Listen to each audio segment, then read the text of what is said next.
ยุกระจายเสียงแห่งประเทศไทยจังหวัดลำปาง FM 97 เมกะเฮิรตซ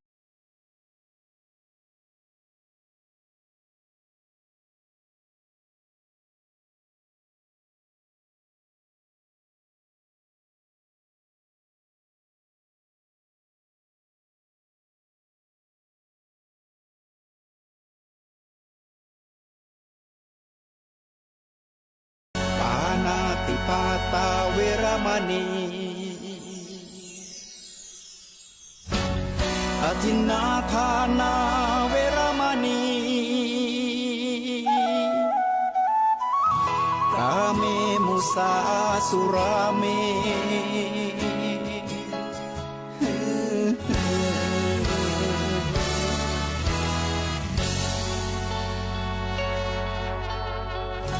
ศีลคือข้อห้ามธรรมคือข้อให้พุทธองค์ตรัสไว้ชี้ทางใจให้ภาคเพียรเบญจศีลเบญจธรรมท่องจำสมัยเราเป็นนักเรียนธรรมะไม่เคยแปลเปลี่ยนแต่เรายังจำได้มาทวงคำมันหมู่บ้านศีลห้าคือเป็นพันธะชาวพุทธทุกคนทั่วไทยสำนักพุทธขับเคลื่อนธรรมจุดเทียนสว่างที่กลางหัวใจสังคมจะร่มเย็นได้ศีลธรรมในใจต้องมีเบญจศีลว่ายังไงไหนลองท่องมา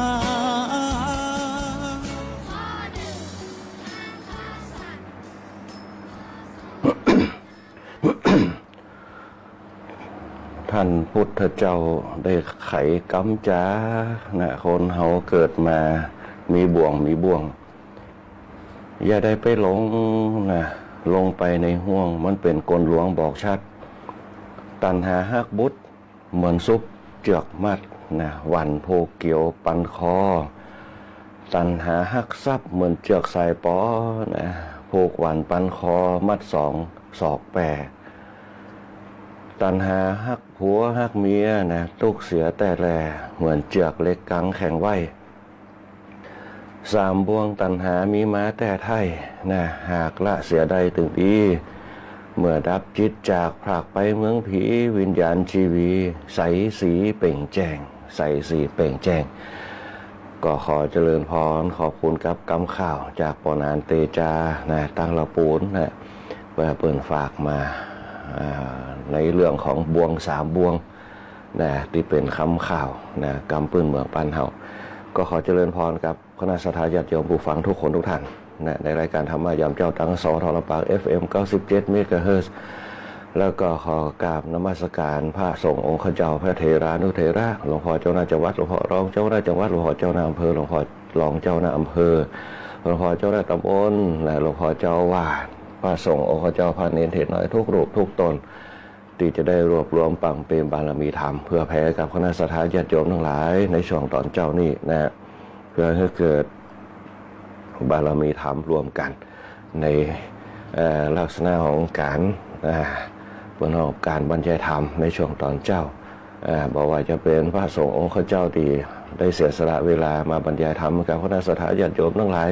ได้ฟังกันในช่วงตอนเจ้านะบอกว่าจะเป็นพระครูสิริธรรมบัณฑิตเจ้าอาวาสวัดบันไลเจ้าอาวาสวัดเมืองมูลพระครูสิริธรรมวิพัฒน์นะสิริธรรมวิพัฒน์นะวัดบันไลศิลาทองนะพร้อมกับเลขานะที่มาบรรยายธรรมในช่วงตอนเจ้าตี 5จนถึง 6 โมงเจ้าวันเสาร์วันอาทิตย์ในช่วงวันปกติก็จะเป็นหออัตมภาพจันทร์พุธศุกร์ในช่วงหลังนี่ก็จะหล่นระยะเวลาลงมานะ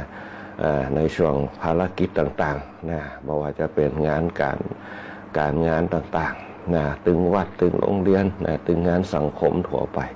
นะในช่วงที่ผ่านมาก็หยุดไปเกือบ2 อาทิตย์นะเกือบ2 อาทิตย์บางผู้บางท่านก็ถามหานะตั้งปังหลวงตั้งสองแคว้นเหนือตั้ง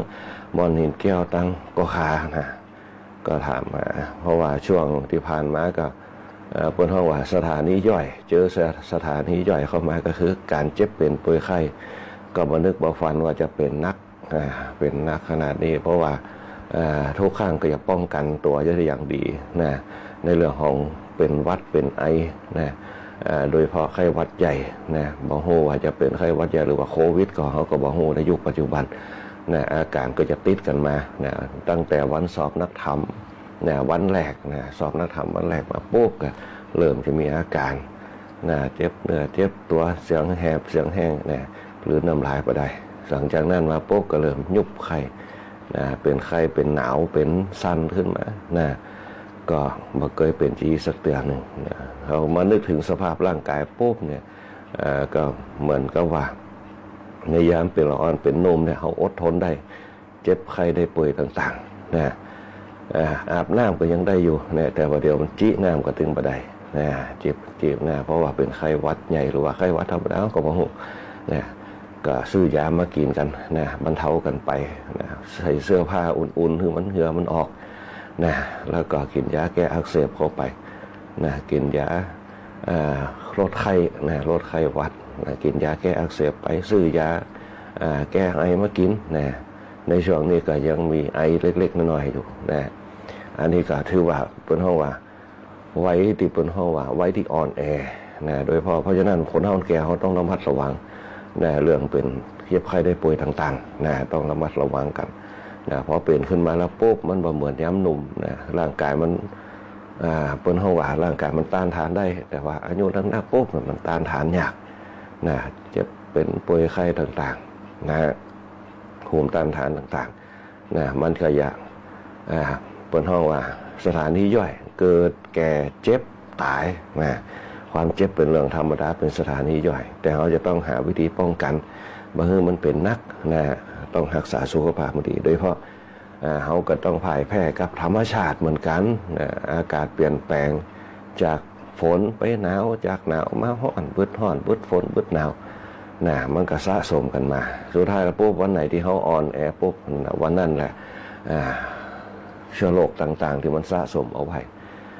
มันก็จู่โจมทำลายเขาเพราะฉะนั้นทำจิตทำใจทำกายให้เข้มแข็งนะโดยเฉพาะกายก็ต้องออกกำลังกายนะเหมือนกับเขาไม่ได้ออกกำลังกายมาเนี่ยเพราะออกกำลังกายนักๆเจ็บเนื้อเจ็บตัวละยกของยกอย่างถ้าเขาออกสม่ำเสมอมันก็บ่เป็นอย่างขึ้นมาอันนี้เป็นต้นเพราะฉะนั้นเนี่ยก็ต้องระมัดระวังไปนะที่ผ่านมาก็หยุดมาหลายวันช่วงวันพุธก็ว่าจะเข้ารายการก็อาการไอก็ยังมีอยู่นะอันนี้ก็วันนี้ก็ได้เวลานะถึงเพราะว่าถึงเวลาปุ๊บเนี่ยก็มีเสียงมีอย่างขึ้นมาพ่องนะอันนี้ก็เป็นปัจจัยนะที่เป็นห้องว่าบึดเป็นห้องว่าคืนพ่องนะอินเทอร์เน็ตพ่องนะบึดไฟดับพ่องนะสุดท้ายแล้วปุ๊บสังขารร่างกายนะคนเฮาบางครั้งเนี่ยถึงเวลาปุ๊บเนี่ยมันก็ต้องทิ้งสังขารร่างกายกับธรรมชาติก็อย่ากลืนกินไปนะการเวลาเนี่ยก็คือเป็นตัวบ่งบอกคือสภาพร่างกายเพราะฉะนั้นพระพุทธเจ้าจึงบอกว่าในขณะที่เขายังมีชีวิตอยู่ปุ๊บเนี่ยอย่าประมาทนะอย่าประมาทในวัยอย่าประมาทในการเวลาอย่าประมาทในชีวิตในวัยในการเวลาในชีวิตนะอย่าไปประมาทว่าเขายังน้อยอยู่นะอย่าไปประมาทว่าเขาแก่ละนะอย่าไปประมาทว่าเดี๋ยวก่อยทำเดี๋ยวก่อยเนี่ยเดี๋ยวก่อยคิดนะในขณะปัจจุบันเขาทำเขาคิดเขาอย่างในขณะปัจจุบันนะดีที่สุดเพราะการเวลาข้างหน้าเขาบ่สามารถจะทำนายทายทักได้ว่าจะเกิดเหตุการณ์อะไรอย่างเนี่ยกับตัวเขาเพราะนั้นสิ่งเหล่านี้ปุ๊บมันเป็นการเจ็บนะการป่วยอุบัติเหตุต่างๆก็เป็นสถานีย่อยเช่นเดียวกันเพราะฉะนั้นเนี่ยสร้างวันนี้ให้ดีที่สุดนะในขณะที่เขาดีที่สุดปุ๊บเนี่ยเขาก็ต้องกำจัดสิ่งต่างๆที่มันเป็นปัญหากับสังขารร่างกายเขาก็คือ1ความทุกข์นะต่างๆทุกข์กายทุกข์ใจทุกข์โรคทุกข์ภัยนะต่างๆกำจัดออกไปได้ว่าจะเป็นไข้ปุ๊บเนี่ยคันเนื้อคันตัวกินยาก่อนเลยกันไว้นะกินยากันไว้นะอันนี้ก็เป็นวิธีการป้องกันเบื้องต้นเป็นนักเพราะเป็นนักปุ๊บหนึ่งจะต้องมานอนนะจะต้องมากินยาจะต้องมากัดดังจะต้องมาเจ็บคอเนี่ยจะต้องไปไหนก็ลำบาก นะอันนี้เป็นต้นเพราะฉะนั้นต้องป้องกันเอาไว้นะอโรคยาปรมาลาภาความไม่มีโรคเป็นลาภอันประเสริฐนะอันนี้เป็นต้นนะอย่างที่อู้กันไปเกินเป็นอนัมพบทการเจ็บเป็นป่วยไข้เป็นกันทุกคนนะเกิดแก่เจ็บตายนะเป็นธรรมดานะเป็นสังขารของโลกเป็นสภาวะธรรมทั้งหลายนะตรงนี้ที่ผ่านมาก็ได้มอบหมายให้ตั้งสถานีวิทยุเปิ้นนะเปิ้นเอาตั้งเปิ้นเฮาว่าตั้งกรมประชาสัมพันธ์มาออกนะแก้ไขปัญหาแทนไปนะที่ธรรมะต่างๆวันนี้ก็จะได้มาอู้มาจากันนำเอาธรรมะที่เฮาได้อู้กันไปนะมาต่อยอดกันให้กับคณะสัตยาญาติโยมทั้งหลายได้ฟังกันนะในช่วงนี้ก็จะเป็นงานบุญงานกุศลนะที่เขาจะได้เปิ้นเฮาว่าสะสมปั๊มเปงบารมีปั๊มเปงแสงสว่างกับจิตกับใจเฮาเพิ่มปั๊มเปงบารมีแสงสว่างบุญให้กับตัวเฮานะบ่ว่าจะเป็นตั้งแต่ออกพรรษาขึ้นมาเนี่ยออกพรรษาขึ้นมาปุ๊บเนี่ยก็จะมีการสอบธรรมสนามหลวงเนี่ยที่ผ่านไปก็ได้รับความอนุเคราะห์ได้รับความเปิ้นเฮาว่าความสามัคคีรวมกันในคณะสงฆ์อำเภอเมืองจังหวัดลำปางเฮาได้มาพบปะกันได้มาการประชุมชุมนุมกันในการสอบธรรมสนามหลวงเสร็จลุล่วงไปด้วยดีหลังจากนั้นก็คือกินข้าวสลากหลังจากกินข้าวสลากก็ตาส้มปล่อยมาปุ๊บเนี่ยอาตมาภาพก็ไปได้ไปกิจกรรมที่ไหนกันกินข้าวสลากปุ๊บเนี่ยวัดตาส้มปล่อยมาปุ๊บในช่วงนั้นก็จะมีกินข้าวสลากกันนักในช่วงใกล้ออกพรรษาในช่วงออกพรรษาแล้วมีการกินข้าวสลากกันหีดหอยต่างบ้านเฮาได้ทำกันพื้นไปในช่วงนี้ก็จะใกล้ลอยกระทง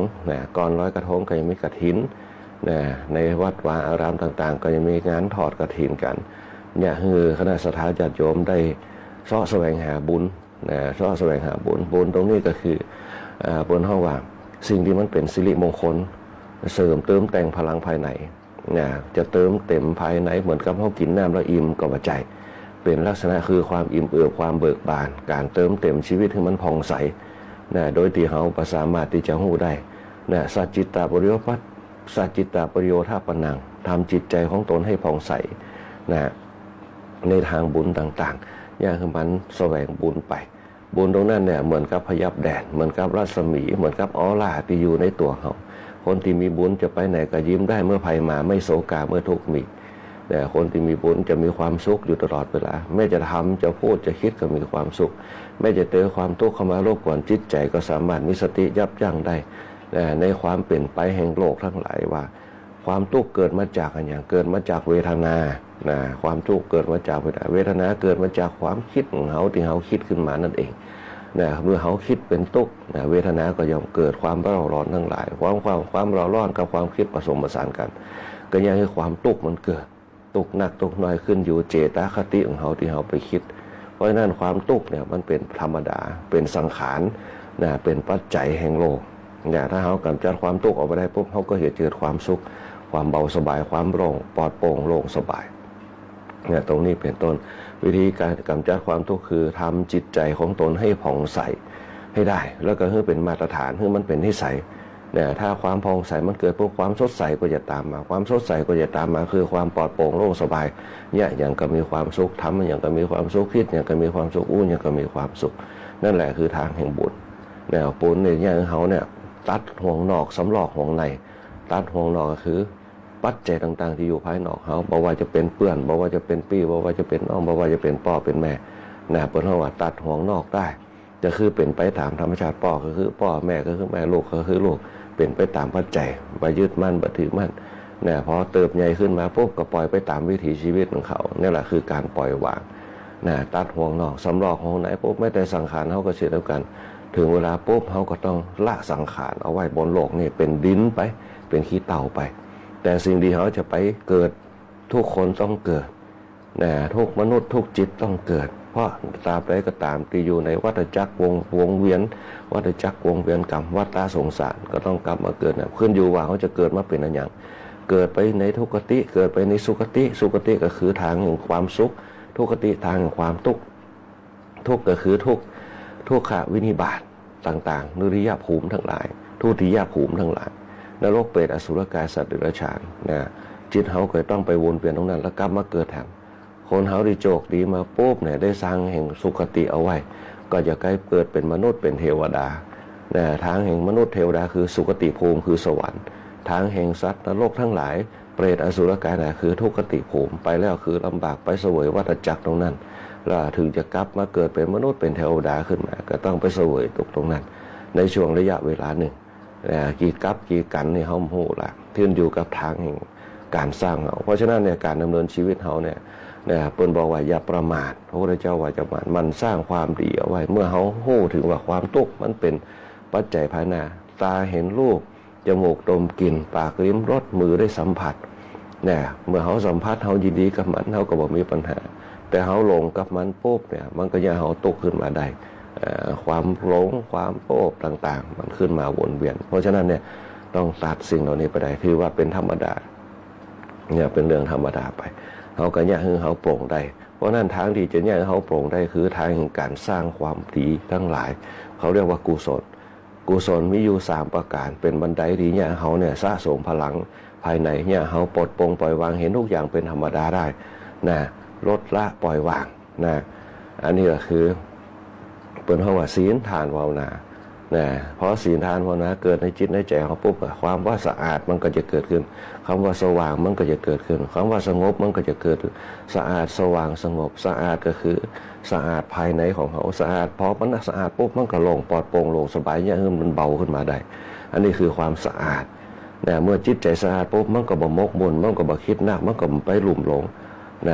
มันก็บ่ไปเพราะว่าพวงปล่อยวางได้สะอาดสว่างก็คือปล่อยหมดทุกอย่างปล่อยหมดทุกอย่างมันจะเป็นจะได้ก็ตามอยู่ทุกอย่างสุขทุกข์อยู่ที่ตัวเราถ้าเราจิตเราคิดมันก็เป็นปัญหาถ้าจิตเราปล่อยมันก็วางได้มันก็เบาได้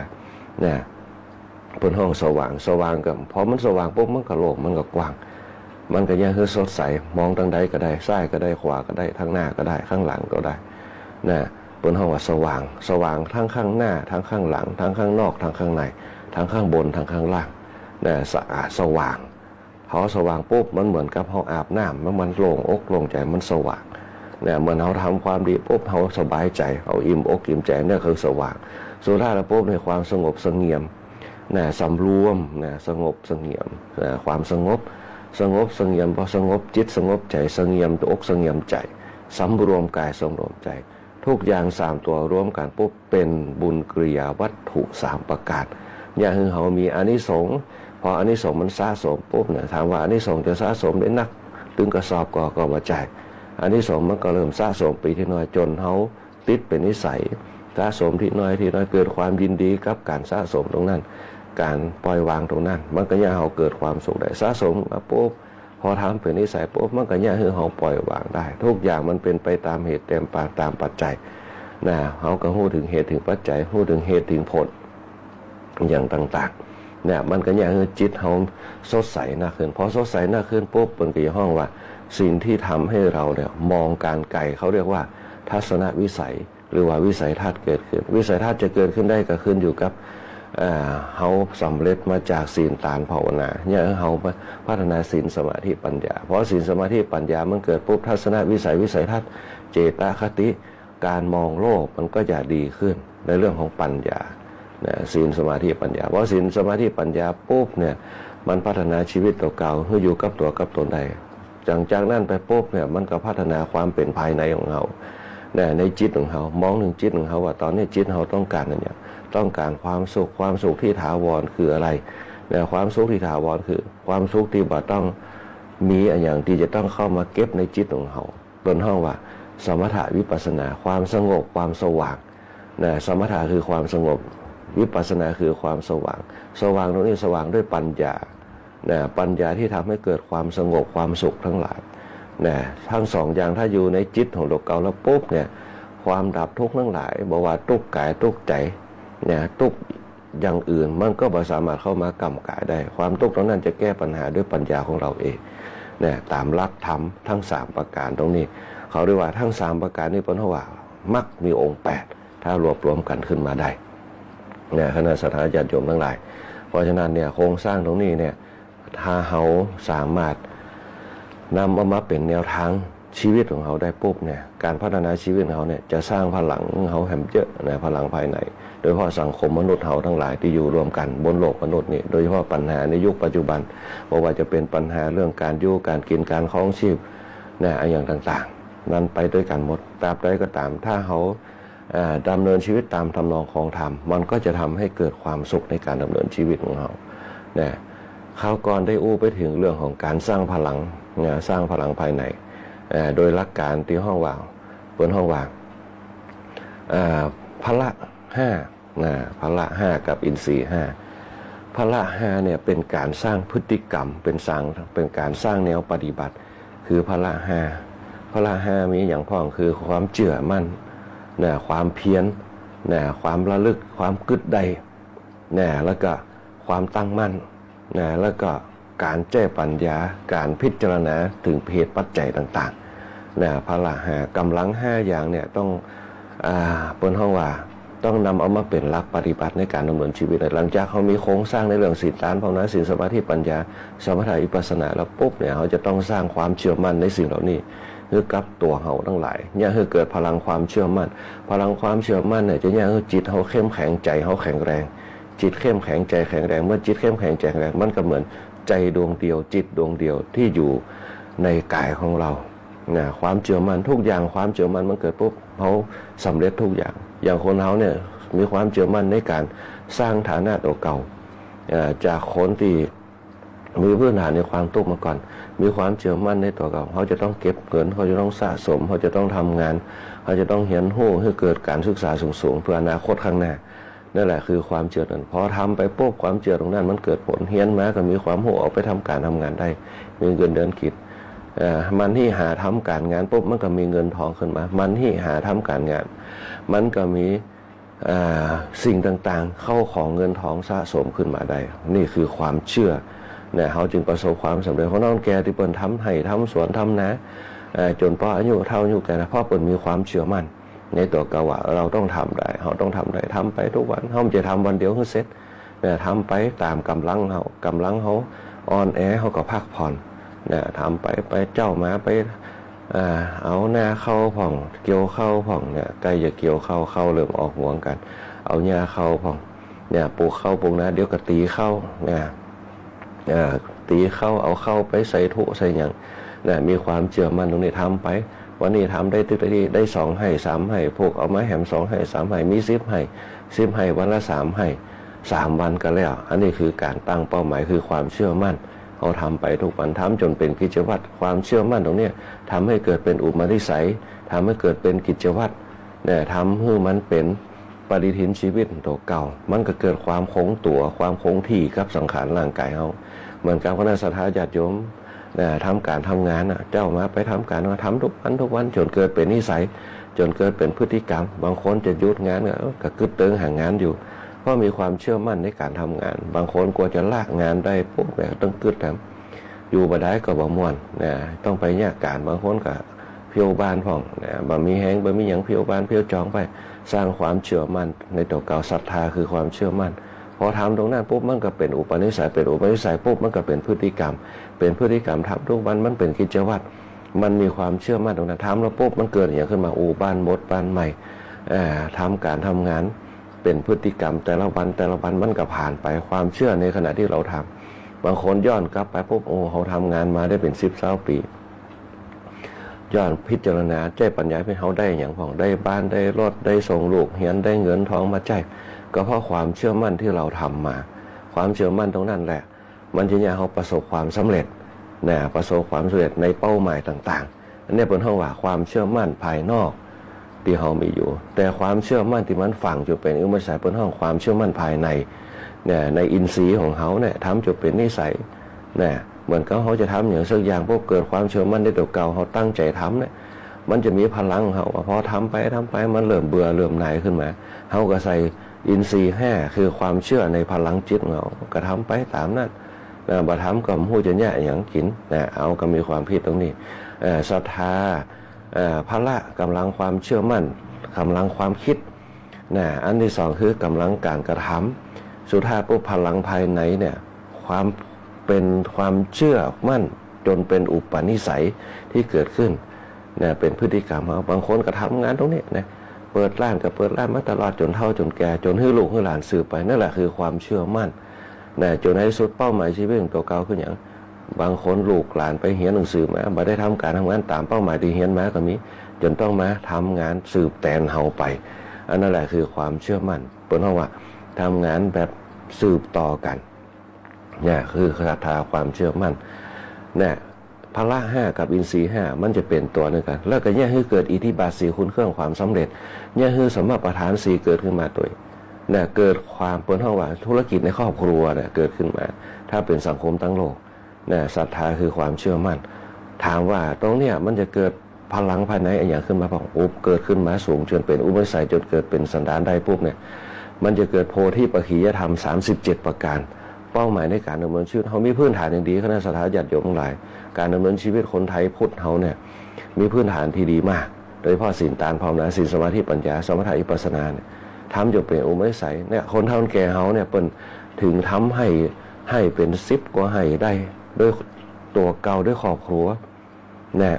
ในสมัยแต่ก่อนเปิ้นจึงมีลูกมีหลานนักเพื่ออย่างเพื่อเอามาช่วยการช่วยงานทำให้ทำนะทำส่วนกันแบ่งเบาภาระกันแล้วก็พอมีลูกมีหลานนักพวกก็ช่วยกันแบ่งเบาภาระเรื่องตีดินพ่องแบ่งปันกันดูแลเนี่ยคือวงศาคณะญาติวงตระกูลแตกแขนงขึ้นมากว้างขวางมากมายวงเป็นว่าสืบทอดวงตระกูลมันจะเกิดขึ้นกับโพธิปัจขิยธรรม37นี่แหละเดี๋ยวเขาก็มาอู้กันเป็นธรรมะเป็นว่าบรรปลายเป็นธรรมะสุดยอดแห่งการกระทำตั้งแต่เริ่มต้นมาได้อินทรีย์5แล้วก็พละ5เนี่ยสำเร็จด้วยโพธิปัจขิยผลสำเร็จของการปฏิบัติพลัง5เนี่ยก็คือโพธิปัจขิยธรรม37เดี๋ยวเขาจะมาอู้กันในเรื่องศรัทธาอันที่2คือความเพียร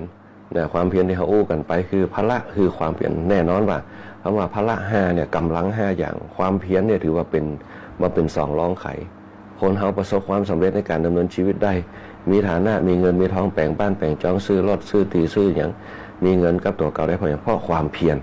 วิริยะทุกขะมัจเจติคนจะล่วงทุกข์ได้เพราะความเพียรบ่มีคนเพียรบ่มีคนขยันมันเพียรคนไหนที่จะเป็นคนทุกข์ยกเว้นว่าละความเพียรไป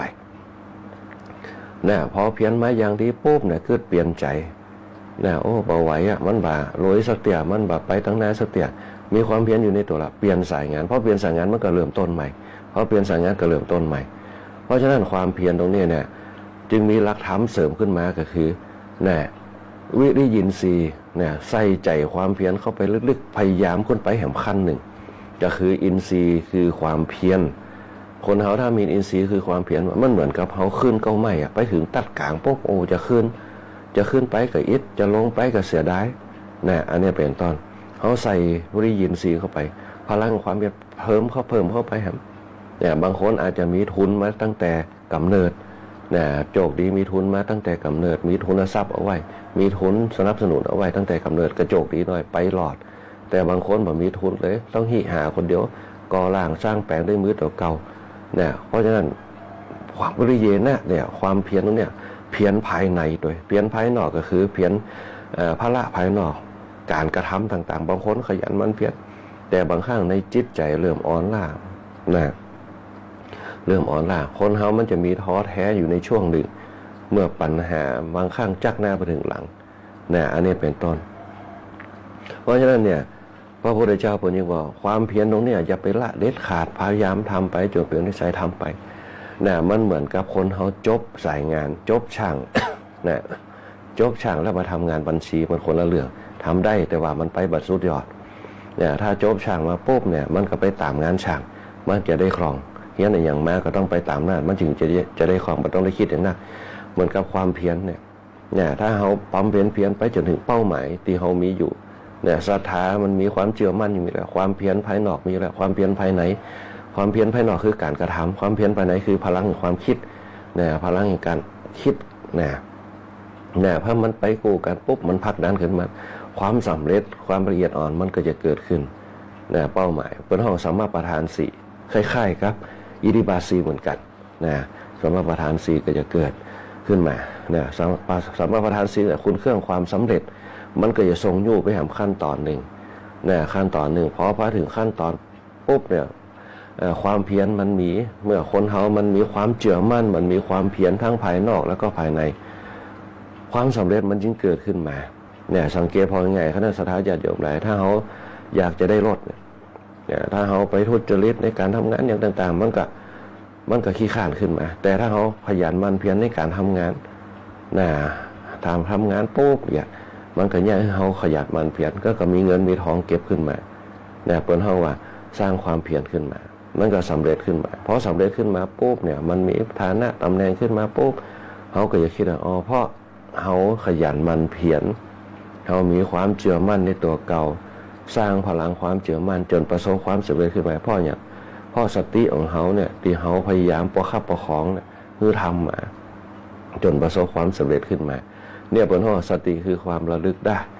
สติคือความระลึกได้เนี่ยมันจึงเป็นฐานสำคัญที่สุดในการพัฒนาชีวิตของคนเฮาทั้งหลายเนี่ยคือเกิดความสำเร็จอย่างบางคนเป็นข้าราชการทหารตำรวจขึ้นมาตีบรรลุเป้าหมายจนสำเร็จราชการขึ้นมาได้เพราะอย่างเนี่ยเพราะหนึ่งมีความเชื่อมั่นในการเรียนเพื่อที่จะไปเป้าหมายเป็นข้าราชการมีความขยันหมั่นเพียรในการทำงานจนเกษียณอายุราชการมีสติคือความระลึกว่าโอ้ที่เขาทำงานมานี่ได้ปุ๊บเนี่ยก็เพราะหนึ่งเขาเรียนหนังสือมาเนี่ยเขาตั้งหน้าตั้งตาทำงานมาจนประสบความสำเร็จมีหน้ามีตามียศมีชื่อเสียงต่างๆมีฐานะตำแหน่งแปลงบ้านแปลงจองมีฐานะขึ้นมาได้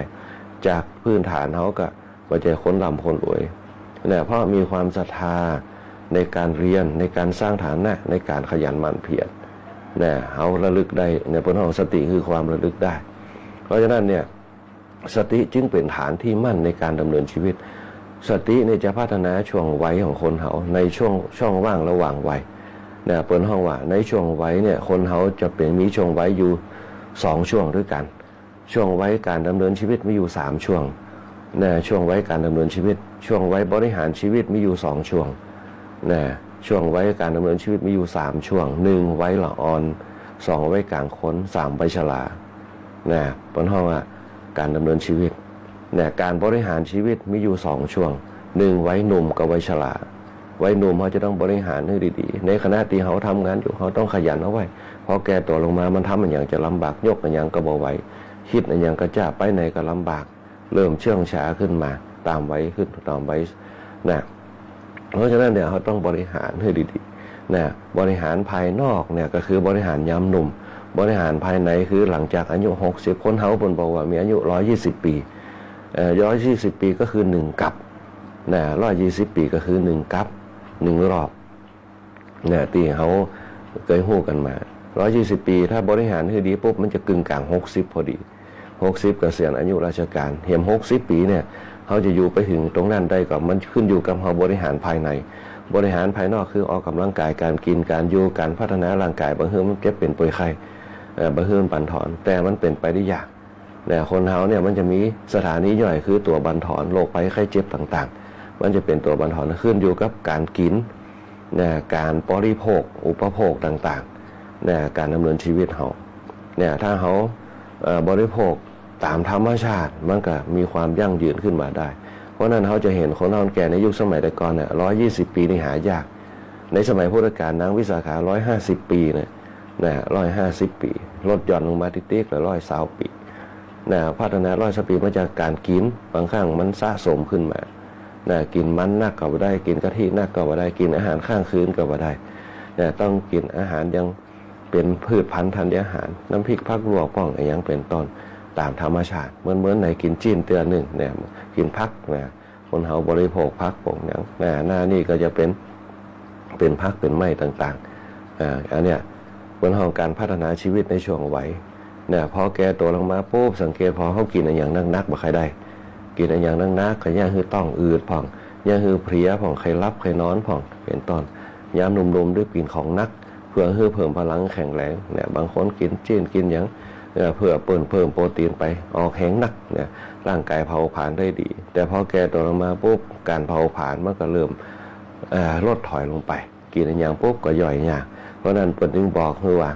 การกินอาหารคือกินอาหารที่ย่อยง่ายกินปลากินผักคนเฒ่าแก่ที่เปิดอายุยืนถามว่าน้ำพริกผักลวกน้ำพริกผักนึ่งผ่องกินข้าวกับกล้วยผ่องกินข้าวกับมะม่วงผ่องกินผลไม้ผ่องที่มันย่อยง่ายบางคนกินข้าวต้มผ่อง กินข้าวหุงผ่องนะที่มันย่อยง่ายนี่คือการพัฒนาช่วงวัยนะโดยเฉพาะวัย เพราะนอกว่าไว้หลัง60ขึ้นมานะไว้หลัง60ขึ้นมาปุ๊บเรื่องการกินเมื่อเขามีสติพิจารณาแล้วปุ๊บเนี่ยคือการบริหารจิตกับใจนะนี่ถือว่าเป็นเรื่องสำคัญจิตกับใจเนี่ยจะให้มันว่างอย่าให้มันเบาบางอย่ามันปล่อยวางคือได้เพราะฉะนั้นคนเราแก่เขาเนี่ยชนมากเนี่ยพอถึงวันศีลเนี่ยจะเริ่มจะทำกิจกรรมละนะเสาะหาขัวหาอย่างไปวัดไปวาไปวัดไปอย่างไปเฝ้าพระเจ้าผ่องไปหาพระสงฆ์ไปในโบสถ์ไปเอาบรรยากาศนั่นจะได้คืออย่างได้อากาศได้อารมณ์ในการไปวัดไปวาเนี่ยวันนั้นแหละจะเป็นเปิ้นเขาว่าวันเติมพลังภายในเนี่ยวันสะสมพลังภายในเขาจะไปแล้วมีความสุขบางคนก็แต่งตัวน้องแกแต่งตัวไว้อย่างดีใส่เสื้อขาวใส่สีดำใส่ชุดขาวไปเอาผ้าแพรปาดป่าไปเนี่ยเอาขันศีลขันธรรมไปเนี่ยเอากับข้าวกับปลาไปใส่จะมีความสุขกันเพราะฉะนั้นคนน้องแกเขาในยุคสมัยก่อนเขาจะเห็นเยอะ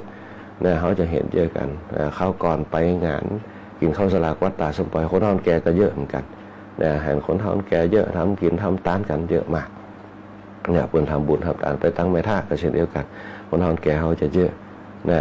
เพราะอย่างเพราะการบริหารกายนะการบริหารจิตบริหารกายอย่าให้วิปริตบริหารจิตอย่าให้วิปลาส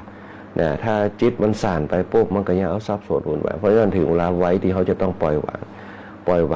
างของนักต่างๆการโยกของนักการคิดนักนะก็ปล่อยวางก็ได้ทุกอย่างมันอยู่ที่การสืบทอดมีลูกหลานสืบทอดหรือไม่ก็มอบหมายหน้าที่ตำแหน่งต่างๆทรัพย์มรดกต่างๆที่เขามีก็มอบหมายเขาไปเป็นพระราชนะเขาก็ปล่อยวางกับสิ่งเหล่านั้นนะแต่เขาบัดต้องไปคิดนักบัดต้องไปหวังอย่างกับสิ่งต่างๆเนี่ยหวังกับชีวิตตัวเก่าการดำเนินชีวิตตัวเก่าวันนี้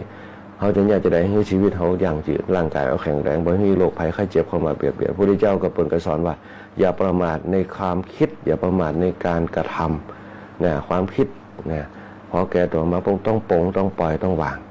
นะความคิดต่างๆนะจะหวังลูกนั่นเอาฮือเขาคนนี้เอาฮือเขาบัดต้องไปหวังนะจูนะถ้าเขาหวังเนี่ยมันมาได้สิ่งที่หวังมันก็จะเนี่ยเขาตุกขึ้นมาได้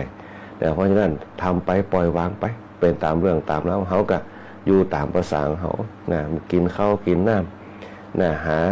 สิ่งต่างๆที่มันเป็นความสุขเราทำไปตามนั้นนะเริ่มจะเงียบขึ้นมาเริ่มจากเบาบางขึ้นมาเริ่มจะสงบขึ้นมาอันนี้พอเราเข้าสู่วัยช่วงปั้นปลายนะเริ่มสงบเริ่มเงียบเริ่มบะใครกระทิที่คมยังไอ้เห็นไอ้ยังปุ๊บก็คือตาหันแค่ตาหันไม่ให้เกิดตัณหาตาเขาหันเหี้ยกับปล่อยวางไปเหี้ยนะโดยเฉพาะเราในยุคสมัยปัจจุบันเขาจะไปเหมือนกับสมัยแต่ก่อนมาได้หนุ่มน้อยโฮมน้อยแต่งตัวชูดชาตินะเขาจะเฉยๆกันไปตามยุคตามสมัยมันเปลี่ยนไปต้องไปอยู่กับตามธรรมชาติแต่ปล่อยวางกับสิ่งนั้นเนี่ยมันก็ยังเขายั่งยืนโดยเฉพาะอายุยั่งยืนวันหน้ายั่งยืนสุขะภายหลังภายในยั่งยืนอันนี้เป็นต้นเนี่ยเป็นเท่าว่าสติคือควบคุมได้ถ้าเขาควบคุมได้ปุ๊บแต่สติเป็นฐานที่มั่นก็เนี่ยเขาคิดถึงเหตุถึงผลถึงเหตุถึงปัจจัยตรงนั้นขึ้นมาเพราะเขาเรียกว่าบริหารชีวิตด้วยสติเปิ้นจึงมีสตินทรีย์เป็นตัวลักขึ้นมาเนี่ยเปิ้นเรียกว่าสติปัฏฐานสี่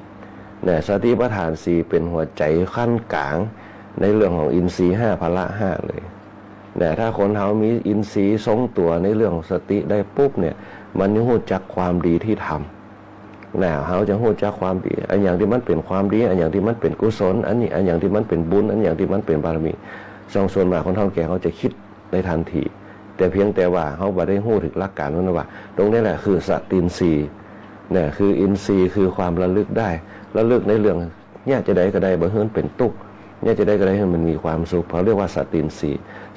ย์ตรงนี้แหละมันจะเนี่ยเขาเข้าสู่สติปัฏฐานสี่ที่เขาไปวัดไปว้าเนี่ยเพราะที่มีความสุขเพราะเนี่ยเพราะความระลึกได้แห่งความยินดีเขาเรียกว่าสติปัฏฐานสี่ฐานที่มั่นแห่งสติคือความระลึกได้สติปัฏฐานสี่มีเป็นโครงสร้างที่พระพุทธเจ้าเพิ่นเอามาใจแล้วมาปฏิบัติเนี่ยให้เกิดความสุขกับตัวตนของเพิ่นแล้วสามารถคิดทำพูดต่างๆในเชิงธรรมะได้อย่างง่ายได้เราไปสอนคนได้เขาเรียกว่าสติปัฏฐานสี่แล้วเนี่ยหัวใจหลักสำคัญที่สุดในทางพระพุทธศาสนาเขาเวลาเขาจะปฏิบัติธรรมเนี่ยสังเกตว่าไปที่ไหนก็ตามเขาจะปฏิบัติสติปัฏฐานสี่สติปัฏฐานสี่สติปัฏฐานสี่ ปฏิบัติสติปัฏฐาน4แล้วมันจะเกิดอย่างขึ้นมากับตัวเขาสิ่งที่ไม่สามารถคาดคะเนได้เนี่ยเปิ้นเฮาว่าฉับพลันนรังสีจะเกิดขึ้นฉับพลันนรัศมียังบัดอะไรฉับพลันนรังสีเนี่ยเป็นประกายออกมาเนี่ยหรือบางคนอาจจะบ่เชื่อสิ่งเหล่านี้ก็ได้เนี่ยสติปัฏฐาน4ที่อย่างพระสงฆ์องค์เจ้าพระเถรานุเถระที่เปิ้นบวชมาเมินๆเนี่ยเปิ้นถึงมีอานิสงส์ที่เปิ้นถึงบารมีเพราะสติปัฏฐาน4ในการครองจิตครองใจครองกายของเปิ้นนี่นะเปิ้นคงอยู่ได้บางคนบ่เชื่อในฤทธิ์ของพระสงฆ์บ่เชื่อในอำนาจของพระสงฆ์แต่สิ่งเหล่านี้แหละมันเป็นพลังภายในเป็นฉับพลันนรัศมีฉับพลันนรังสีเนี่ยที่อยู่ในตัวเปิ้นเขาเรียกว่าบารมีสังฆบารมีเนี่ยถ้าเขาปฏิบัติสติปัฏฐาน4ได้คนธรรมดาก็ปฏิบัติได้ที่เปิ้นไปปฏิบัติธรรมกันน่ะนึกถึงสติปัฏฐาน4เนี่ยอย่างเช่นกายเนี่ยเขาฮู้จักตัวจักตนว่ากายเขาเนี่ยคืออย่างเนี่ยคือสังขารเนี่ยคือสังขารกายเวทนากายเนี่ยเขาคงอยู่ได้ทนสภาพที่ความร้อนความหนาวอย่างอยู่ได้เนี่ยเป็นห้องกายเนี่ยเขาฮู้ว่ากายเนี่ย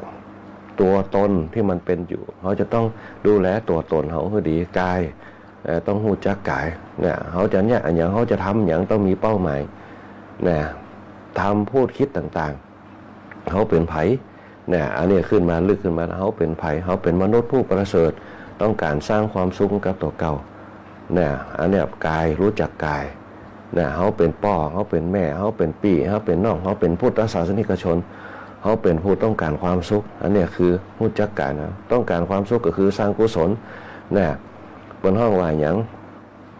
กุศลสูปสัมปทาสร้างกุศลเอาไว้ตามหลักธรรมของธรรมชาติตามหลักธรรมชาติเนี่ยสร้างกุศลคือความดีสร้างความดีปุ๊บเนี่ยพอความดีตรงนั้นคือสร้างที่มันเป็นประโยชน์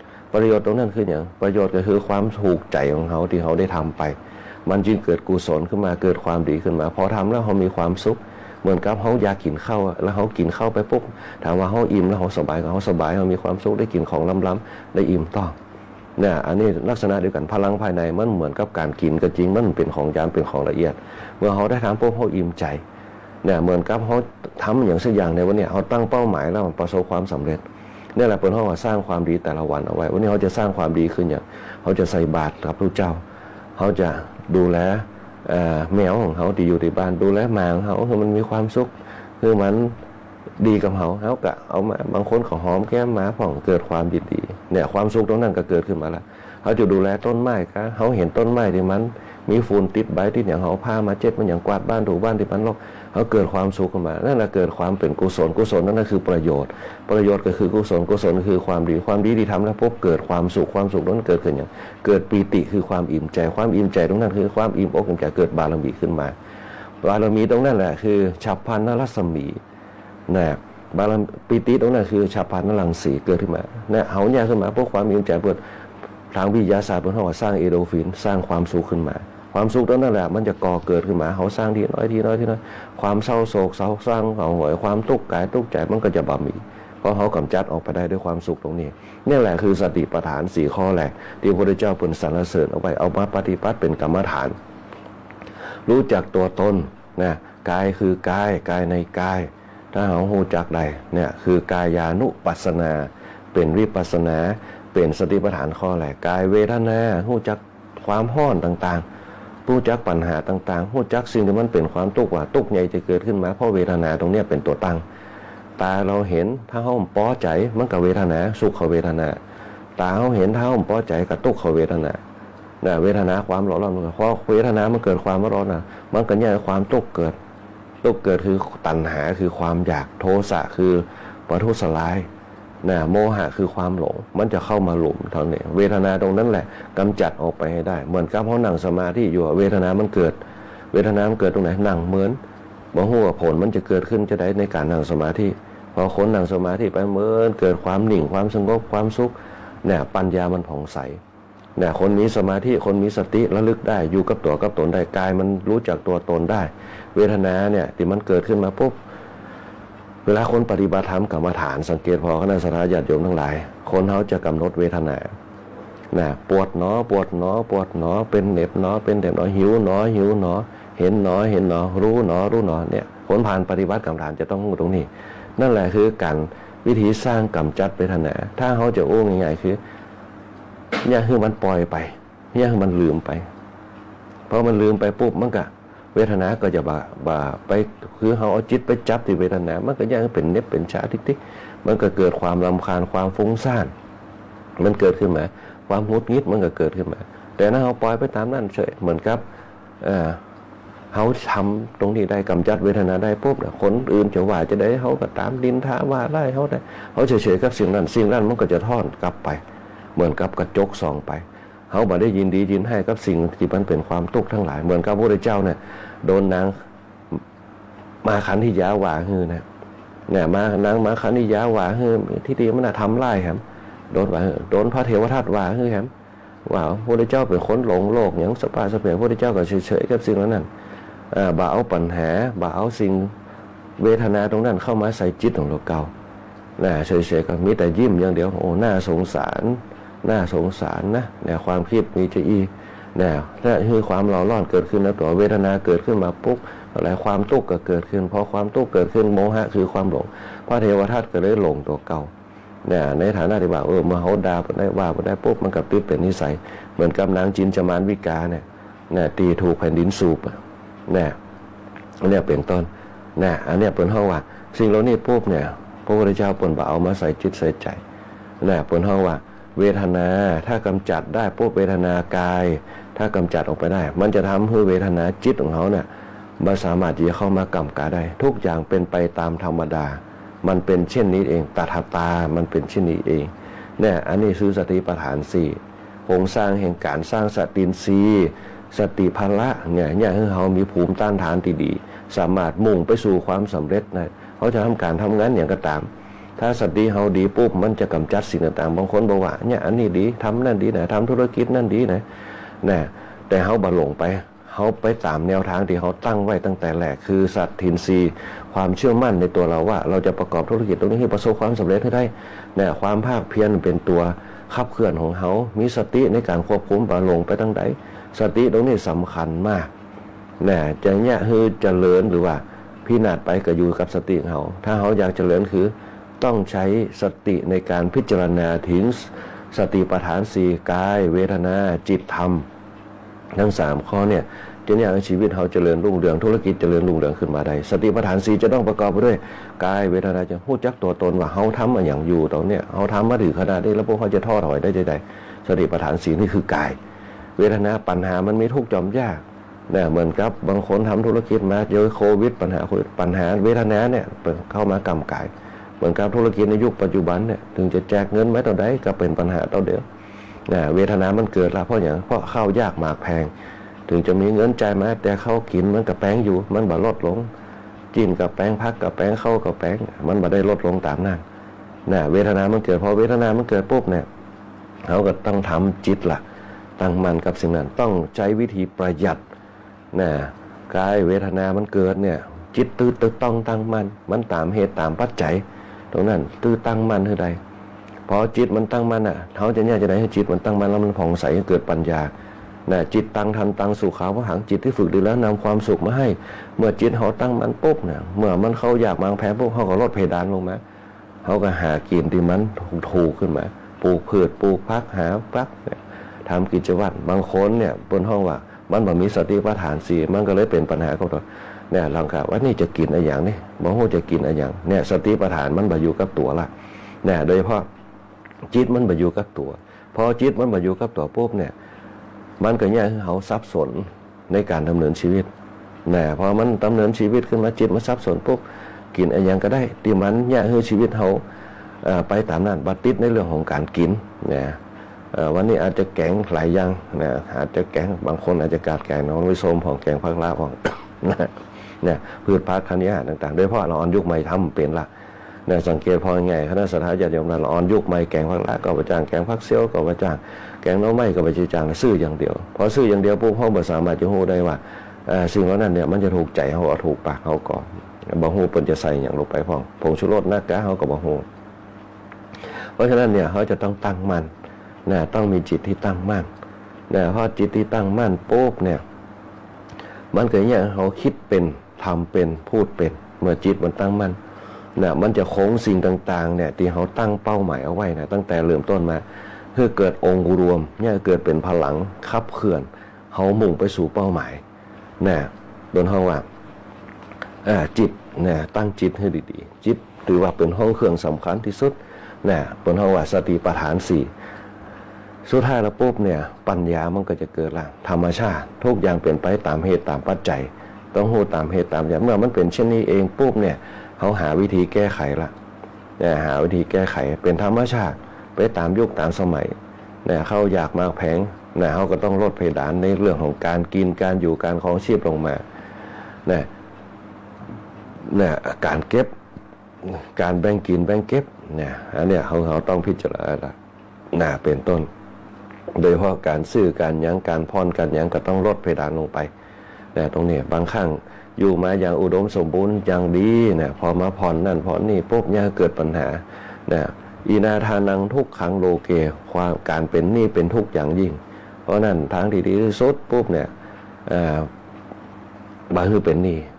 นะบาคือเป็นหนี้อย่างดีที่สุดอยู่กับตัวมีต่อได้กินต่ออันจะเคยกินของฟูฝ่าลุงเหลืองขึ้นมาลดเพดานลงมาเนี่ยอันนี้เป็นเพราะว่าธรรมชาติมันเป็นไปตามนั้นมันสามารถจะกำหนดได้แล้วมันสามารถจะรุ่งเรืองขึ้นตลอดกาลได้มันก็ว่าใจว่าจะล่มเหลวลงไปได้เนี่ยมันก็ต้องเป็นไปตามธรรมชาติกฎเกณฑ์ของธรรมชาติมีขึ้นก็มีลงมีค่ำก็มีแจ้งนั่นแหละคือกฎของสติปัฏฐานสี่ถ้าเราพิจารณาได้ปุ๊บเนี่ยพลังเนี่ยการขับเคลื่อนการดำเนินชีวิตของเขาเนี่ยจะ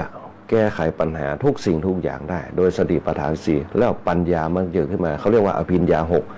ฌานแปดก็จะเกิดขึ้นถ้าปฏิบัติธรรมนะอภิญญาหกฌานแปดก็จะเกิดเป็นอิทธิฤทธิ์เป็นอำนาจของเขาในการดำเนินชีวิตของต่อไปนะอันนี้คือเป็นห้องว่าผลที่จะเกิดขึ้นกับการฝึกพลังภายในคือสติพละกับสตินทรีย์อินทรีย์คือสติคนเขาถ้ามีอินทรีย์คือสติปุ๊บจะบรรลุโลกจะบรรลุกายตัวเก่าอันนี้เป็นต้นต่อมาคือสมาธิอินทรีย์สมาธิพละความตั้งมั่น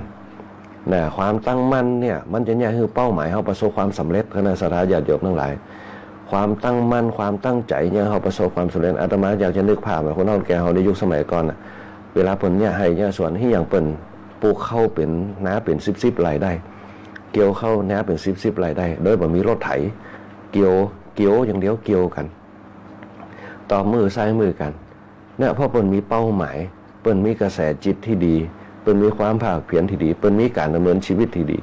เนี่ยอย่างที่บอกไว้ตอนต้นว่าการดำเนินชีวิตของคนเราบ่จำเป็นจะต้องมุมานะเอาวันเดียวให้สำเร็จกรุงโรมไม่สำเร็จด้วยการสร้างในวันเดียวเนี่ยอย่างที่เปิ้นบอกเอาไว้การสร้างชีวิตของเขาเนี่ยบ่ใช่สร้างชีวิตด้วยวันเดียวต้องสร้างไปจนมีเป้าหมายของเขาที่เขาตั้งเป้าหมายเอาไว้ว่ากำหนดระยะเวลาที่เขามีกำลังที่จะได้เนี่ยเขาต้องมีชีวิตที่กำหนดได้ว่าปีเนี้ยเขาจะเก็บเงินปีหน้าเขาจะเตรียมตัวแต่งบ้านปีเนี้ยเขาจะเก็บเงินเนี่ยปีหน้าเขาจะซื้อรถต้องกะเป้าหมายไว้บ่ต้องไปผ่อนบ่ต้องไปอย่างแต่เก็บเงินก่อนเป็นพื้นฐานก่อนมันจะได้แบ่งเบาภาระออกไปบางครั้งปัจจัยเงินทองเนี่ยคือครอบครัวแตกแยกก็มีเยอะแยะเนี่ยคนเขาเนี่ยฮักเหชีวิตไปในทางที่บดีก็มีเยอะแยะนะเพราะฉะนั้นการตั้งเป้าหมายต่างๆต้องมีเป้าหมายบนห้องว่าฌานคือการดำวิถีชีวิตการดำเนินชีวิตเขาต้องมีฌานให้ดีเนี่ยอดเอาต้องอดให้ได้ยิ่งเขาอยากจะได้ลดกันใหม่ๆพวกเขาอดเอาเนี่ยอดเอาเนี่ยจากมีเงินเดือนหมื่นก็เก็บสักเดือน5,000ว่าปันไปเนี่ยถ้ามันอดได้ปุ๊บเมื่อมันเข้าอันนี้วางแผนชีวิตได้ดีปุ๊บอาจจะเก็บเป็น6,000 7,000ขึ้นมาก็ได้เมียเป็นคนใจกะกับเข้ากับป๋าหัวเก็บเงินไว้เงินเดือนไว้ถึงรับเนี่ยเดือนละ5,000อย่าตกไปก็เป็น10เดือนก็50,000เนี่ยเปลี่ยนไป3 ปี30 เดือนเนี่ย30 เดือนก็แสนไปเนี่ยก็ว่ากันไปตรงนั้นเนี่ยสุดท้ายแล้วปุ๊บเนี่ยก็ได้เป้าหมายตรงนั้นโดยดีบ่ต้องได้เป็นหนี้สักอย่างนั่นแหละคือการตั้งกระแสชีวิตเพราะว่าเขาทำได้ปุ๊บมันจะมีวิธีการปฏิบัติชีวิตตามกระแสการดำเนินชีวิตเขาเป็นห้องว่าฌาน8หรือว่าฌาน3จะเกิดขึ้นกับตัวเขากำหนดล่วงหน้าได้ กำหนดวิถีชีวิตตัวเองได้กำหนดการเริ่มต้นได้ตามกระแสที่เราตั้งเป้าหมายไว้เขาเรียกว่าฌานฌานทั้ง4นี่แหละจะเกิดกับตัวเขาได้อย่างง่ายได้คณะสัตยาโยมได้เนี่ยบนหัวสมาธิสีเนี่ยเป็นตัวตั้งมั่นเนี่ยตั้งใจเนี่ยตามเป้าหมายที่เขาได้ทำเอาไปสุดท้ายแล้วปุ๊บปัญญาเนี่ยความสว่างก็จะเกิดขึ้นปัญญาความสว่างนั้นก็จะเกิดขึ้นความเข้าใจในการที่เขาได้ทำมาปัญญาที่มันเกิดขึ้นว่าโอ้เขาได้ทำมาปุ๊บมันประสบความสำเร็จดีมันเกิดจากปัญญาที่เราเริ่มต้นมาตั้งแต่ความศรัทธาตั้งแต่ความเพียรตั้งแต่ความระลึกได้กึดได้ตั้งแต่ความตั้งมั่นปัญญามันยิ่งเกิดว่าโอ้ที่เขาทำมาได้เพราะว่าเขาตั้งเป้าหมายชีวิตของเขาไว้ดูมันถึงประสบความสำเร็จเพราะนั่นเนี่ยคณะสัตยาโยมเนี่ยวันเวลาทุกวันเนี่ยมันเร็วปั๊บแป๊บปั๊บแป๊บเนี่ยเพราะฉะนั้นเนี่ยเวลาและกระแสน้ำไม่เคยคอยใครเนี่ยรถเมล์เรือไฟบ่เคยไปตามการเวลาของเปิ้นเพราะฉะนั้นชีวิตเขาเนี่ยอย่าหยุดอยู่กับปีเพราะฉะนั้นเนี่ยการดำเนินชีวิตเขาเนี่ยต้องใจปัญญาในการดำเนินชีวิตปัญญาจะเนี่ยเขาเข้าใจกับสิ่งต่างๆตามเหตุตามปัจจัยเนี่ยเมื่อเขามีปัญญาปุ๊บเนี่ยสิ่งที่เขาวิเคราะห์สังเคราะห์มันก็จะเกิดขึ้นมาตามนั้นเพราะจะมันถึงเป็นจะเพราะเขาขยันขันแข็งความสำเร็จมันยังเกิดขึ้นกับชีวิตของเขาเนี่ยหลักแห่งอริยสัจสี่จะเกิดขึ้นกับตัวเขาได้อย่างชัดเจนเนี่ยหลักแห่งความจริงอันประเสริฐทุกสมุทัยที่โลดมากที่เขาขยันเนี่ยเขาถึงมีเงินได้วันนี้ที่เขาตุกเนี่ยเพราะเขาขยันเขาถึงร่ำรวยขึ้นมาได้เพราะเขาขยันเขาถึงมีเงินมีทองได้เนี่ยปัญญามันจึงเกิดมาตรงนั้นแหละมันจึงเป็นตัวแลกเปลี่ยนเนี่ยเขาบันดาลความตุกทั้งหลายออกไปเขาก็มีเงินซื้อนั่นซื้อนี่ขึ้นมาเนี่ยเพราะเขาขยันเขาถึงสร้างบุญได้เพราะเขาขยันเขาถึงกำจัดความทุกข์ลงไปได้เพราะเขาขยันปัญญามันเกิดกับตัวเราเนี่ยเขาแบบมีปัญหาเนี่ยเขามีปัญญาในการดำเนินชีวิตอย่างรุ่งเรืองได้คณะสัตยาโยมทั้งหลายเนี่ยอันนี้ก็คือผลของการปฏิบัติพละ5กำลังภายนอกอินทรีย์5กำลังภายในเกิดอานิสงส์ตามมาก็คือหลักการตรงนี้โพธิปัจขิยธรรม3 สมปัฏฐาน4สติปัฏฐาน4ฌาน4ความจริงอันประเสริฐการวิเคราะห์เหตุปัจจัยต่างๆอย่าเอาหูเท่าทันชีวิตของเขาได้คณะสัตยาโยมหลายวันนี้เวลาหมดหมดเวลาเวลาหมดเวลาเหลือเวลาแหม4 นาทีคณะสัตยาโยมทั้งหลายก็ขอเจริญพรกับคณะสัตยาโยมทุกคนทุกท่านโดยที่เข้ามาสู่รายการธรรมะยามเจ้ามาสร้างบารมีธรรมร่วมกันในวันนี้หลายผู้หลายท่านมาได้พบปะกันมาเมินเกือบ2 อาทิตย์วันนี้ได้มาจัดรายการก็ยังมีคณะสัตยาโยมที่มาให้กำลังใจกันอีกเยอะแยะมากมายบอกว่าจะเป็นคุณโยมแสงเดือนคุณโยมสรวุฒิคุณโยมสง่าคุณโยมอัมภัยคุณโยมลาวันคุณโยมดาราเสือนเจียมศิริคุณโยมรสสุคนคุณโยมนพดลคุณโยมโมชนกคุณโยมมิชิโกะคุณโยมปานอมคุณโยมพองคำคุณโยมนิรนาถโดยคุณโยมลาคุณโยมปานอมคุณโยมแดงหวานคุณโยมบวรคุณโยมสุภาวดีคุณโยมโชคดีมีความสุขคุณโยมเอราวัณโดยคุณโยมอุไรวันคุณโยมพิไรรัตน์คุณโยมธนัชชาคุณโยมแม่ที่วาวันโดยคุณโยมอนุรักษ์คุณโยมจันทาคุณโยมกัญญาดังบ้านโนแวนกอขาคุณโยมนพรัตน์คุณโยมอารีคุณโยมเพนคุณโยมฟองคำคุณโยมสมพรบ้านลูกแม่ท่ากินข้าวสลากวันนี้เมื่อเปิ่นพอประชาสัมพันธ์โดยคณะสัตยาโยมบ้านแก้วเรือนเคียงก็ไปรวมกินรวมทานกันได้ที่วัดบ้านลูกอำเภอแม่ท่าจังหวัดลำปางเปิ่นกินสลากกันวันนี้เจริญพรคุณโยมทีบาบิลอนโดยคุณโยมตุปิกตาบุญโยพิขุโดยคุณโยมกิติพัฒน์โดยแล้วก็คุณโยมจันคุณโยมอุศรีคุณโยมคนไกลบ้านคุณโยมใบคุณโยมลักษีนาต่างออสเตรเลียเปิ่นคุณโยมศรีพันธ์คุณโยมปานอมคุณโยมแม่ประภัยโดยคุณโยมจันคำคุณโยมแม่ปานอมอยู่ฝั่งรายการธรรมะยามเจ้าคุณโยมอัจฉราพรดีเจก้อยของเราคุณโยมอารีคุณโยมจันคำคุณโยมลักษีนาคุณโยมเพลินคุณโยมเพลินไหลแก้วมาได้เจอเปิ่นเหมือนคุณโยมเพลินได้ยินเปิ่นสถานีวิทยุแต่ก่อนถ้าภาค3คุณโยมพวินคุณโยมสุชาติคุณโยมอุศรีคุณโยมคนไก่บ้านคุณโยมดงรักคุณโยมมีนาคุณโยมทีบาบิลอนคุณโยมยงยศคุณโยมป๋องคุณโยมบุญเที่ยงคุณโยมโลภรัตน์คุณโยมพรนิมนต์คุณโยมกัญญาคุณโยมยงยศโดยโยมอนุรักษ์คุณโยมพิวาวันคุณโยมพิไรรัตน์คุณโยมธนาชาคุณโยมโชคดีมีความสุขคุณโยมเอราวัณคุณโยมกัญญาคุณโยมสุภาวดีคุณโยมอุษาคุณโยมแดงหวานคุณโยมเข็มจีลาคุณโยมฟองคำคุณโยมปานามคุณโยมบญชนกคุณโยมนพดลคุณโยมรสสุคนโดยคุณโยมสรวุฒิคุณโยมสง่าคุณโยมแสงเดือน ตุปีติขามโนพิครูตุปีอภินันโทพิครูขุนพรพิมลตัวพระครูพิทักษ์บริยานพระครูวิจารณ์วรการคุณแม่สลวยบ้านแคทเธอรียตัวคุณอยู่คุณแม่ป้าคุณแม่สุรีนะต่างบ้านตรงหัวจ้าง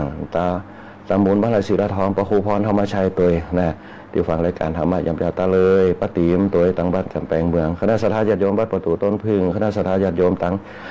วัดสันนองบงห้างชัดนะพระครูโสพลนะคณะตู้เจ้าธรรมดาตั้งเสริมงามเฮาตัวนะแล้วก็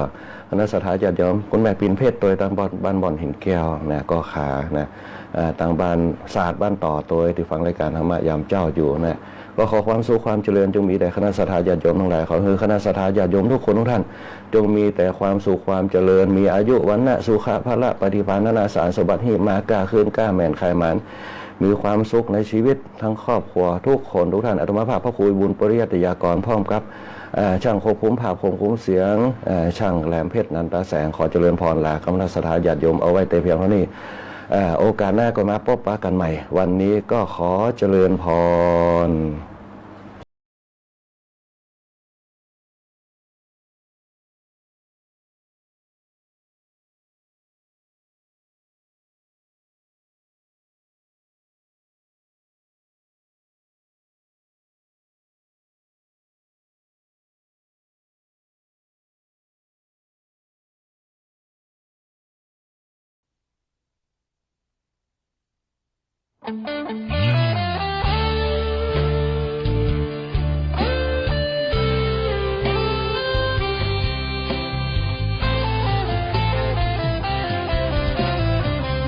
เจ้ามามือเปล่าจะเอาอะไรเมื่อตอนเจ้าไปเจ้าก็ไปมือเปล่าเช่นกันชื่อเสียงหยดลาบหากเอาไปไม่ได้สักอัน